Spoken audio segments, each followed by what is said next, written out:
De cárceles a centros de rehabilitación social, lo que se hizo en el sistema durante el gobierno de la Revolución Ciudadana. Ver las imágenes de cómo eran las cárceles del Ecuador antes de 2007 simplemente es recordar el trato inhumano y sin respeto a los derechos humanos de las personas privadas de la libertad. Ejemplos sobran de un archivo que ahora parecen haber regresado. Una realidad que siempre estuvo ahí, pero poco o más bien nada importó a las autoridades que dirigieron el país.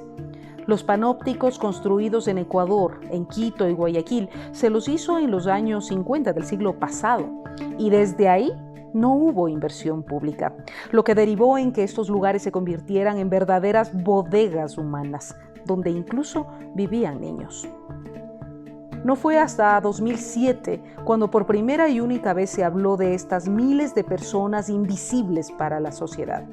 Lo hizo Rafael Correa, quien desde que asumió el poder y en su discurso de posesión afirmó que él no los olvidaría. Nuestra población carcelaria, en un alto porcentaje, no tiene rostro delincuencial, sino cara de madres solteras, de jefes de familia empobrecidos, de jóvenes sin trabajo, forzados por la miseria a transportar unos cuantos gramos de droga, por lo que sufren penas de reclusión de 8, 12, 16 años. A esa población carcelaria no lo olvidaremos. Y así lo hizo, a través de política pública e inversión para el sistema de rehabilitación social, el cual justamente hasta 2007 excedía su capacidad en un 200%. 18.670 personas en 33 centros de rehabilitación.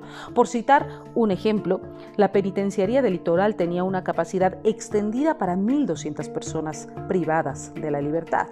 El gobierno de la Revolución Ciudadana lo encontró con 7.100 PPLs.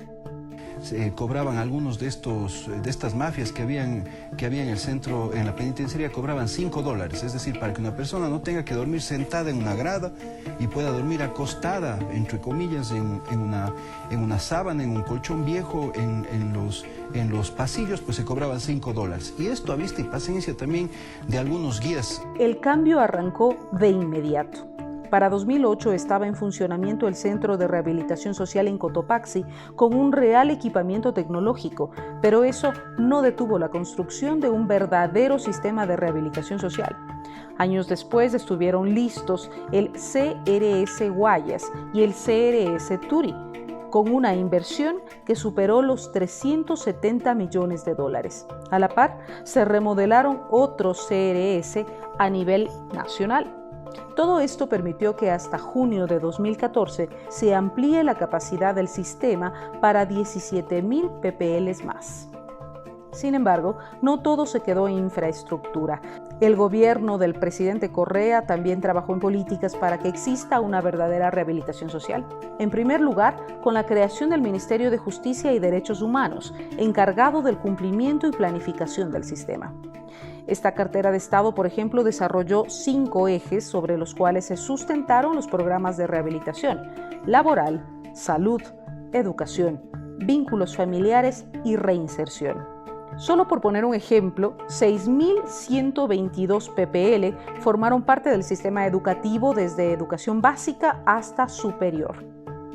Esto permitió que en el campo laboral los internos cuenten con un trabajo formal y beneficios de ley.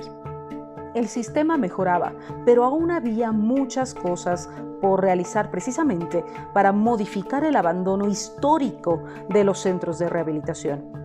Esto, por ejemplo, determinó que entre enero de 2012 a mayo de 2015 se registrara un total de 15 homicidios, de acuerdo al informe del Comité Permanente por los Derechos Humanos. Datos similares se mantuvieron por los años siguientes. No obstante, la eliminación del Ministerio de Justicia y la inversión en el sistema terminó por retornarlo al pasado. Y con ello, el número de privados de la libertad asesinados en las cárceles bordea los 400 entre 2021 y lo que va de 2022. Así se terminó por destruir un sistema que funcionaba, pero que sobre todo brindaba seguridad que incluso le permitió en múltiples ocasiones al jefe de Estado recorrer las instalaciones de todos los centros de rehabilitación y conversar con los privados de la libertad.